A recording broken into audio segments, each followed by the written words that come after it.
pois agora o que temos que facer é estar tranquilos, o sea, temos que poder ter o teléfono conectado, pois que se dá o momento de chamada, e tamén ter presente que ás veces non vamos a ser a persona seleccionada ou ben que haberá outras probas dentro do propio proceso. Hai empresas que non solamente teñen unha fase de entrevista personal, tamén poden ter unha grupal, tamén poden ter unha proba escrita, tamén poden ter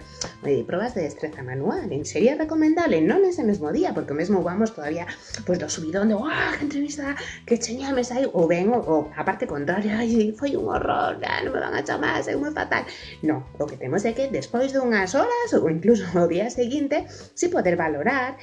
as preguntas que me fixeron, que as que me sentí incómodo, que as que non, as que me costou máis responder, e se tal, as podo anotar para tratar de non volver a cometer esos erros ou darlle unha volta a esas respostas que quizás fixemos de modo acertado, pero que podríamos terlle sacado un poquinho máis de chicha. Despois dunha entrevista, que temos que facer é estar tranquilos